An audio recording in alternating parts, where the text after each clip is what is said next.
یعنی کہ انٹیلیجنسیا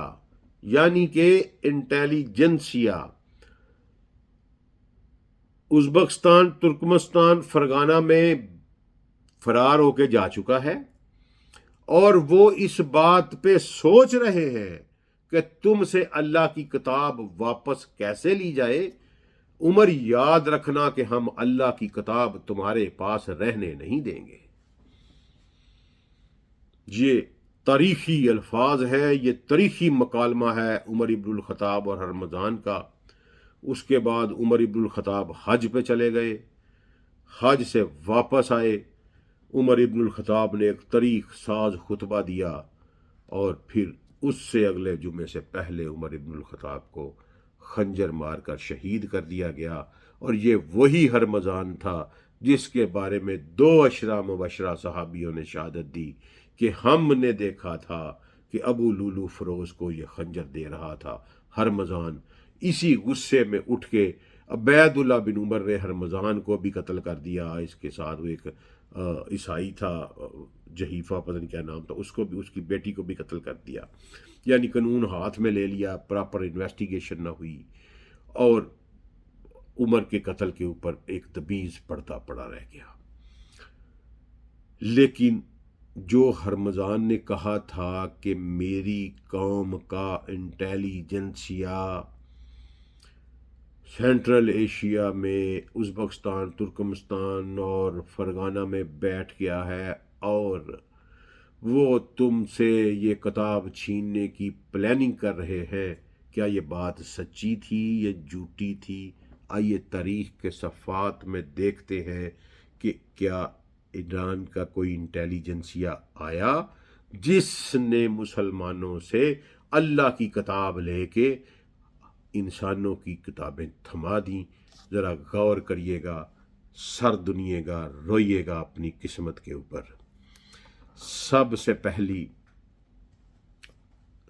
پہلے حدیث کا جو صحیفہ لکھا گیا وہ حمام بن منبہ نے لکھا، میں نے آپ کو بتایا ہے۔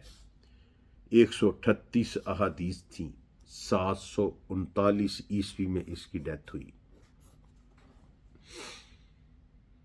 739 عیسوی میں، کیپ ان مائنڈ، سیدی رسول اللہ صلی اللہ علیہ وآلہ وسلم 631-32 عیسوی میں اس دنیا سے تشریف لے گئے، اور جناب ابو ہریرہ 679 عیسوی میں اس دنیا سے تشریف لے گئے، لیکن حمام بن منبہ نے ابو ہریرہ کے نام پر حدیثوں کی ایک فیکٹری لگائی۔ چلیں ٹھیک ہو گیا جی، یہ تو یمن، اور یہ یمن سے آیا تھا۔ اس کے بعد امام مالک بن انس، یہ مدینہ میں پیدا ہوئے، مدینہ میں ہی فوت ہوئے، مدینہ میں ہی جو تھے یہ حدیث کا درس دیا کرتے تھے، لیکن یہ پہلے اموی دربار کے وظیفہ خوار تھے، پھر اس کے بعد عباسی دربار کے وظیفہ خوار تھے۔ انہوں نے 1720، پہلا 138، دوسرا 1720 حدیثوں کا مجموعہ ہے جسے موطا امام مالک کہتے ہیں، اور ان کی وفات ہوئی 795 عیسوی میں۔ غور کرنا ہے، آپ نے یہ لکھنے ہیں چیزیں اور اس پہ غور کرنا ہے کہ آپ پڑھے لکھے لوگ ہیں۔ اس کے بعد محمد بن اسحاق نے سیرت کی اور مغازی کی پہلی کتاب لکھی۔ محمد بن اسحاق کا میں نے آپ کو تعارف کرا دیا، سبائے ابن تمر سے آیا، یہودی جینالوجی رکھتا تھا۔ 768 میں 768 عیسوی میں اس کی وفات ہوئی۔ اب تک حدیثیں کتنی ضبط تحریر میں آئی ہیں؟ 138 اور 1720، اور وقت آ چکا ہے 795 عیسوی۔ رسول اللہ صلی اللہ علیہ وسلم دنیاوی حیات سے پردہ فرما چکے ہیں 632 میں، اور سب سے زیادہ حدیثوں کے راوی جناب ابو ہریرہ دنیا سے پردہ فرما چکے ہیں 679 میں، اور وقت آ گیا 795 کا، یعنی 125 سال گزر چکے ہیں، اور حدیثیں صرف قلم بند ہوئی ہیں 1720۔